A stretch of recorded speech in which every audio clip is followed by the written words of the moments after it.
Hey athletes, welcome to the anatomy course.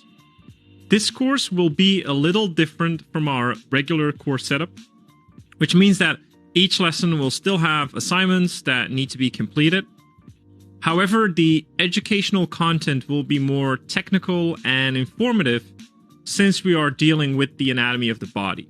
So this makes sense that throughout the course you will see various examples of how we construct anatomy and best practices for you to do while learning this matter. Now, to keep in mind, for this course, we highly recommend the Bridgman Anatomy resources. This will highly complement the learning that we teach in this course, and we ourselves have heavily relied on Bridgman as it closely relates to ArtWatt's teaching style of form manipulation. Again, remember, we do a lot of interlocking. So we have 3 modules for this course that represent the main masses of the body. We have the head, the torso, and the lower body.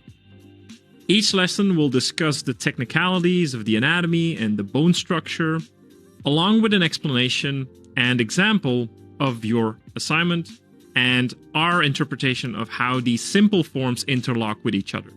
Although anatomy is important knowledge, we still handle this course from a concept art point of view. So again, meaning that our focus will be on understanding the manipulated shapes that make up the anatomy, rather than memorizing all of the muscle groups and bringing these, all of these simple shapes together or tendons together just for bragging points. So with that said, enjoy the course, athletes. All right, in lesson 1 of this course, we will first take a look at the proportions and the balance of the body. You'll need to refresh this knowledge so that you will have a better time placing anatomy on top of your mannequin without said mannequin becoming too rigid or stiff. This is something we see happen a lot. So good balance plays a huge role in this. Looking at the proportions of the body, I will quickly recap what has already been said in the figure module, and be sure to review that. The ideal figure is approximately 8 heads tall.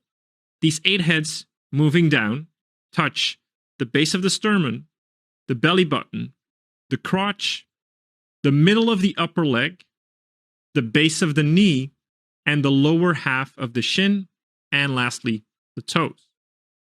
Looking at the width of the shoulders for men is about 3 heads, whereas with women, generally they are 2.5 heads wide around the shoulders.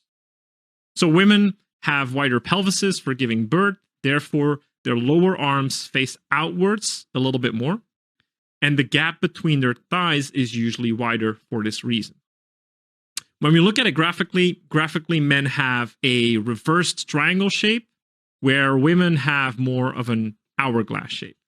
Of course, there are many different body shapes and body types that make up different graphic shapes, but these are the general ones that you should keep in mind. When we look at the landmarks artists use for the figure, we can see that these landmarks are almost all defined on the upper body region. This is because we can orient the body easiest using the 3 main masses of the figure. You see, when we look at the skull, the ribcage, and the pelvis, we can essentially identify 3 main masses for the body.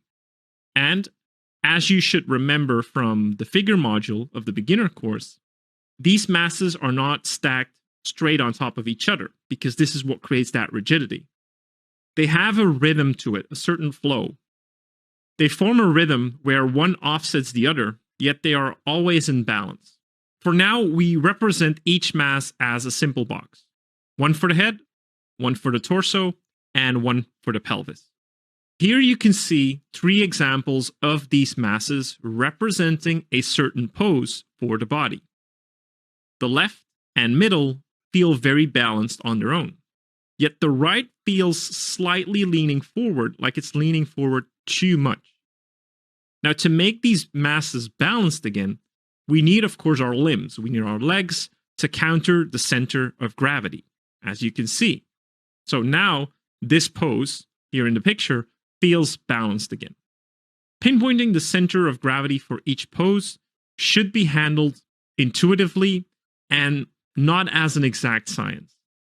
However, a simple trick that a lot of artists use is to see where the neck is in relation to the feet. So where these two are in relation to each other. If you are standing upright, it is natural one of your feet are underneath you, underneath your neck. Now, if you lean forward, one of these feet need to come forward as well to balance that center of gravity. Of course, we can lean forward without the need to reposition our feet. However, to draw a character that feels grounded, this is usually a best practice.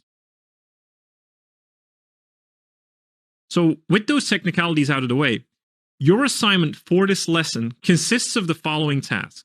You will draw 3 different examples of a body pose using only the 3 main masses. Afterwards, you will use these examples and add legs and arms to them as previously shown in the video. To make sure your pose is balanced, add the center of gravity line on top.